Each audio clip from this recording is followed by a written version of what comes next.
Защо плачат, защо тие ке се удържат?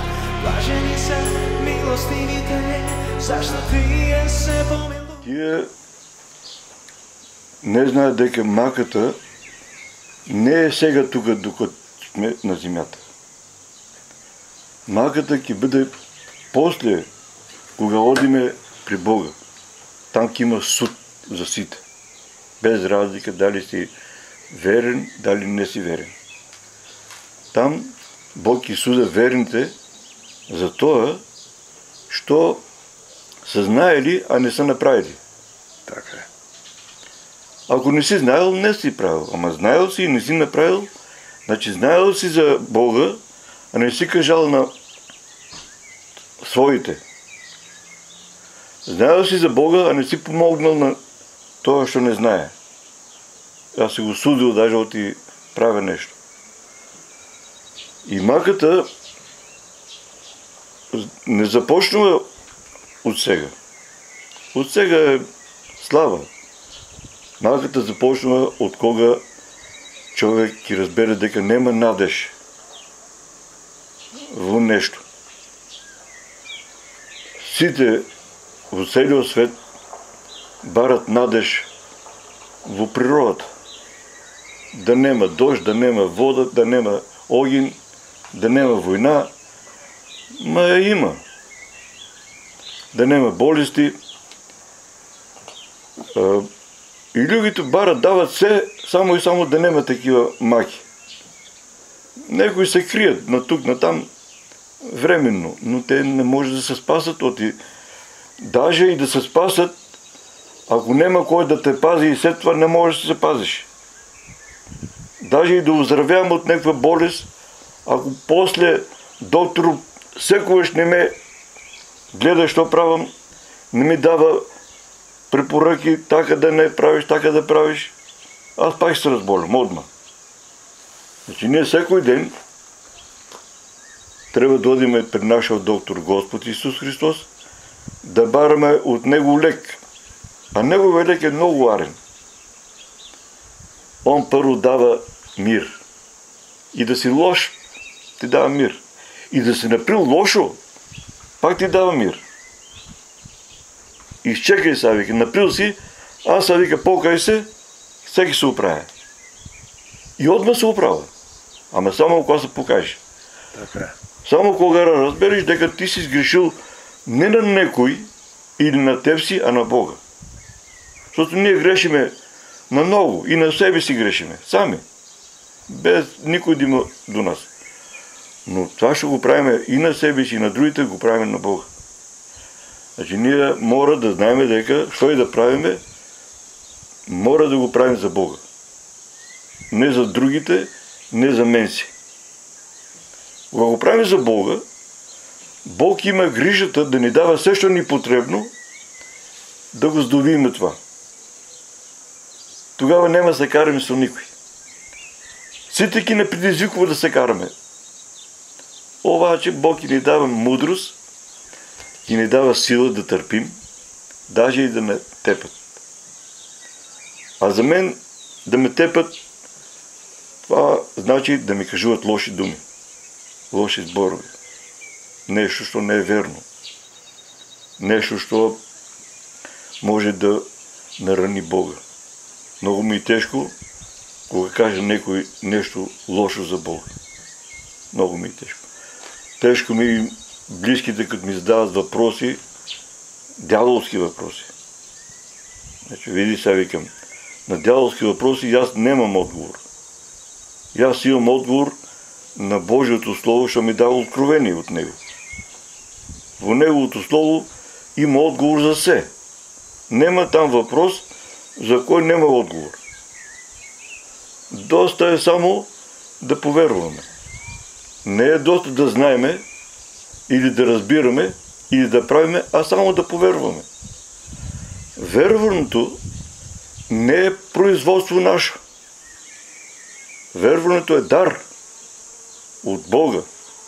И този дар Бог не го е дал и никой не може да ни го вземе. И ние да сакаме да не го ползваме, он ни е даден. Даде ни вътре. Даде ни тогаш, когато ние сме го приели този дар. Иначе он е дал този дар на сите, ама не сите го приемат. Сите не приемат верата за начин на живеене. А там пише, че праведно со вера ки живее. Ама со нищо друго. Все, що притуриме на верата, е от нас. И все не е потребно. А там пише, прибавете на верата, що? Кротост. Кроткост, мир, На кротостта прибавете братолюбие. На братолюбието прибавете любов. Значи, верата дава всичко, що на нас ни е потребно от Бога. Верата от Бога, не от мен. Аз и до ден днешен съм против верата. Но това ми е дадено дар и аз не може да я фърнам. Къде и додам, вече мен насекъде ми викат, той е евангелисто. Даже вече по-малко ми викат, той е македонецо, повече им викат, той е евангелисто. Значи аз се радувам дека верата не е от мое производство. И знам дека за да запазвам тази вера Господ, що ми е дал, и аз и да се мъчам, няма да може. Ама знам, че Он може и имам доверие в Него, а за да имам доверие в Него, мора всеки ден да общувам с Него. Всеки ден и сега, и кога одам некъде, и кога работам, да си мислям за Него. И Него като ме праша, къде си, викам на небето. Абе, знам дека си там, ама сега къде си? И сега съм на небето, викам. И на них това им е мъчно. Они сакат да им кажем, еве ме. Значи, кога ние сме на небето секогаш, тогаш проблемите на земята нема да са такива, що и ние ги гледаме. Даже и да ги гледаме ачик, че са лоши, ние ги виждаме, че са арни. От там пише, има и поговорка, всяко зло за добро. А пък Божието Слово казва, всичко е от Него. И все е за уво. Представи си, ако в този свет нямаше смърт. Що ги станеше? Ке се пренася или ке нема... Не бе, ако нямаше смърт, нямаше да има живот. Значи Библията казва, ако не умре, сравнява го житното зърно. Ако не умре, няма да даде плод. Няма да даде плод, няма да има нов живот. Да, така е. Значи, ако не се роди човек отново и Никодим ще му вика на Господ, как да влезе? Стар човек да се роди отново? Еми, ки влезеш, ако вярваш в Бога, Бог ти дава ново сърце и нов дух. Така е. И това ново сърце и нов дух ки ти дава нова сила. Да гледаш на всичко това около теб, вече отгоре, не отдолу. Докато ние не гледаме отгоре надолу, няма да има файда. Значи ние трябва да гледаме отгоре, а това означава, че над нас никой няма, само Бог е. Аз съм майстор от темел до покрив. Не съм почнал досега куки да правям, без да видам покриво. Като видам покриво, почвам темело да окопам, да зидам, да мачкам и все, що е потребно. Но знам покриво как свърши. Така и ние трябва да знаем къде отиваме. Ако знаем къде одиме, няма да има гайде за нищо. Ма за нищо. И да умрем, пак и живееме. Така пише. Ако верувате. Така, що всеки човек, кой е чул за Бога, вече няма оправдание за него. Имах един приятел, комшия тук, сега вика, отдек ми кажа за Бога. Аз вика, знаех нещо за него, ама сега вика, знаме, че съм грешен. И сега що ги прам? Викам, покай се, бе. Не е лесно. Не е лесно за теб. За никой не е лесно да се покая. Но за Бога има ли нещо мъчно? Така е. Бог ти накара да се откажеш не от майчиното млеко, от себе си. И там пише, ако не се откажете от себе си, не може да бъдете мои ученици. Това що значи? Не да си туриме нощ на шията.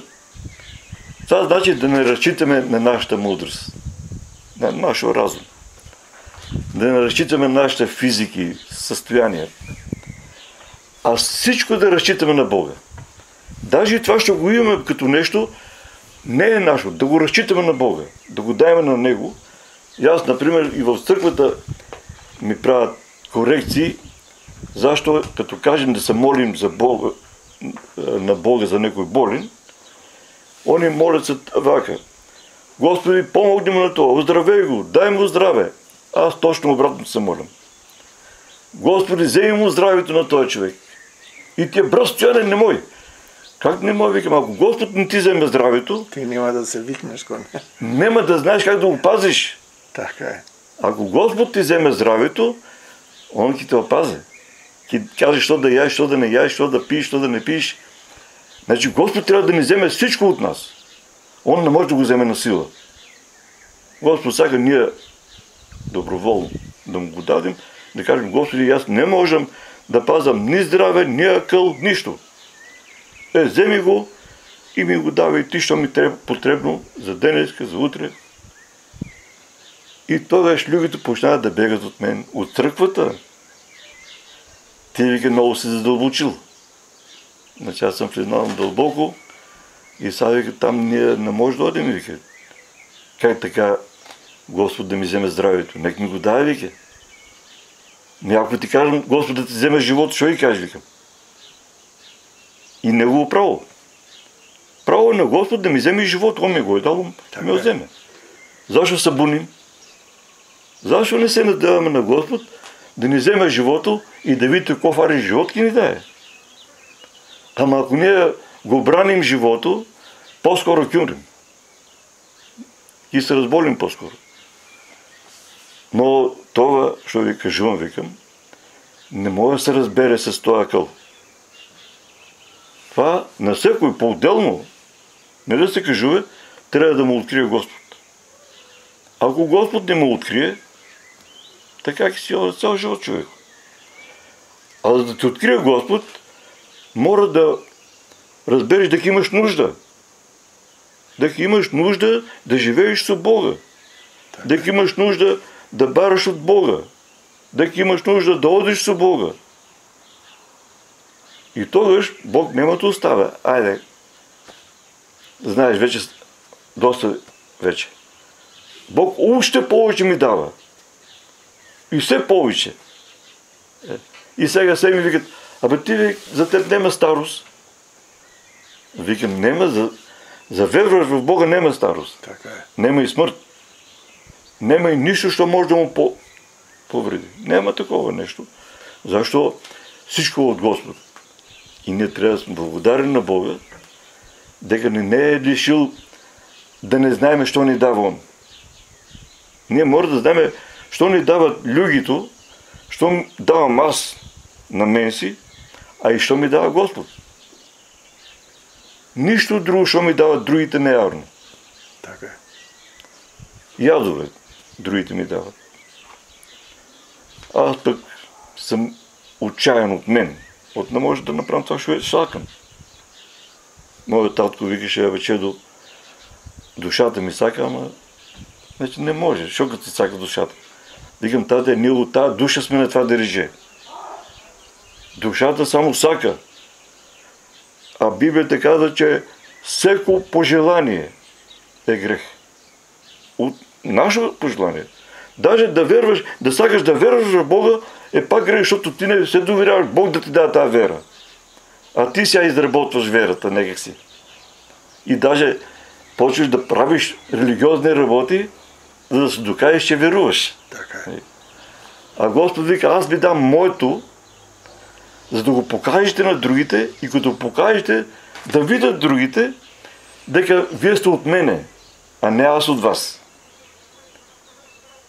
Никой човек не е слезнал отгоре да стане като човек и никой човек не е отишъл отгоре да стане като Бог, а Бог е дошъл отгоре като човек и е станал човек толкова ниско, за да може всекой, без разлика, да повярва в него и да се спаси. Да му да, Господ това ще осака. А човек ще осака? Да живее. Да не умира. И най-старият човек, и най-лошият човек не сака да умира. Ако се вика да си умрам. Ама не сака. Това кажува от немай къде. Значи, Господ дава този живот на оной, що бара. Барайте и ки ви дам.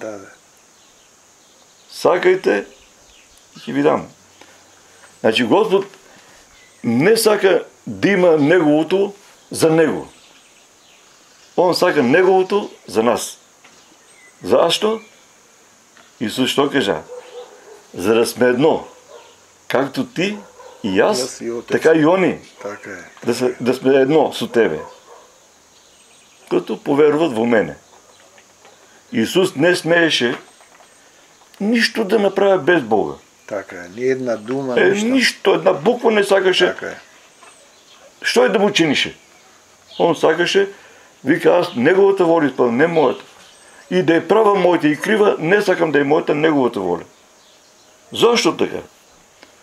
Защо Бог е оной, що сака най-доброто за сите. И защо сака най-доброто за сите? Как мислиш ти?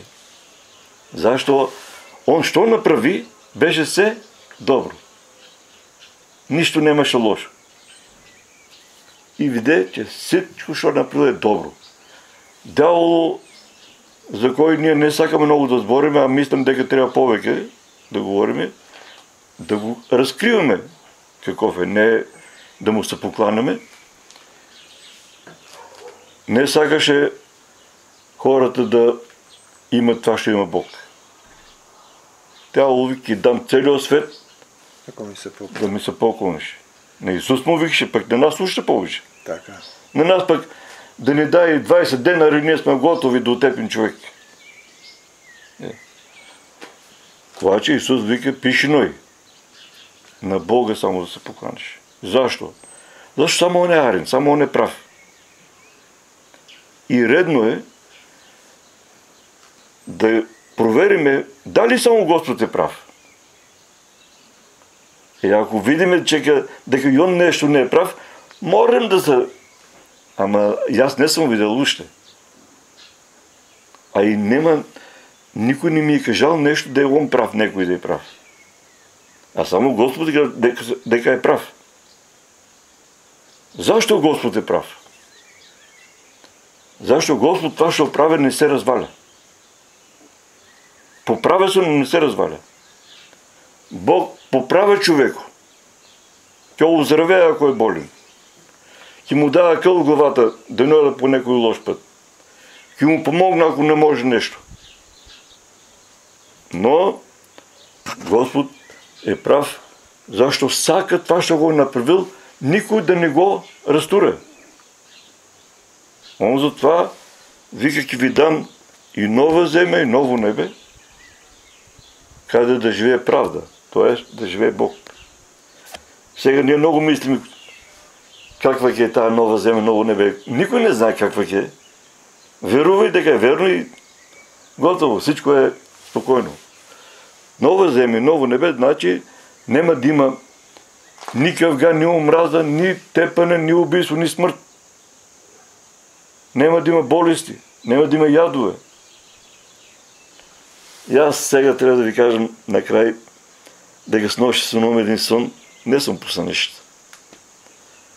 Дека съм бил в рая. И там всеки човек имаше стаичка. Ама всеки човек мирен. Не видях криват в моята собичка. Ама моята собичка имаше вода. И моята собичка беше по-светло от стъклото, отворено. Всичко се гледаше. Гледах всички, що правят, що не правят. И всеки си кажувах по нещо. Това беше сон. Но знам дека Господ това ще е кажал в Неговото Слово, не само дека е верно, но и направено. Вече е направено, за да сме още повече сигурни и да не се мачим да правим нещо, затова ще е направено от Бога. Това е доста за всеки от нас да го приеме. Защо он вика, на уния, що го приеха, даде им право, възможност да станат Божии чеда, Божии наследници. А наследник знаеш какво значи? Да имаш всичко това, ще има таткото. Така е. Да, ние имаме всичко, що ни е дал Господ. От нас се бара само да го вземе. Без да се срамуваме. Без да се плашиме, дали заслужаваме, дали не. Дали па нема да развалиме. В тази връзка ви кажем един пример. Един даскал се пенсионира. И сега решил да даде на учениците най-скъпия си подарък. Да го запомнят с добро. И имал златен часовник. Само злато. И накрая вече като се тръгнал, кажал, деца, еве ми часовнико, давам ви го дар, кой сага да го вземе. И ни един не оде. Давам ви го, вика, молям ви. Не. Най-лошият ученик, що е бил в класа, отишъл и го взел. Това вика, даскал е побъркан. Дай да си го приберам. Значи, Исус го направи побъркан зарад нас, да вземе неговото злато, вечния живот. И ако ние вземем това, ще ни дава, що лошо има? Така е. Лошо има, ако не го вземем. Ако си мислим дека сме лоши, ако сме мислим дека не сме толкова заслужили, ако си мислим дека немаш да го пазим, не знаем как да го пазиме, от има всеки други. Некои има здраве, не знаят да го пазят. Имат пари, не знаят, защото ги копат в земята. Ги зариват банки. Банките фалират, земята е изчезнала. Значи, Господ това ще отдава, не се разваля. Така е. А това е Неговото Слово. Божието Слово. Амин. И Бог да благослови и нас, ама и Неговото Слово в нас. И сега, за всичко това, що сборувах, и аз сакам на младите, па и на старите, ние не сме много стари, ама и ние имаме истите нужди, както всяко една душа. За Бога няма разлика дали сме млади, стари, дали сакаме или не сакаме. Той сака душата на човека. И никой да не мисли дека като е стар, че вече е минало му и времето. Никой да не мисли, че дека е млад, че има време. Всекой да знае дека денеска е времето. Денеска, който чуе овој глас Божий, не човешки, да го приеме. А ако го приеме, одма Бог ќе му даде се што му е потребно. Блажени се бедните по дух, зашто нивно е царството небесно. Блажени се оние што плачат, зашто тие ќе се утешат. Блажени се милостивите, зашто тие се помилувани. Блажени се чистите по срце, зашто тие ќе го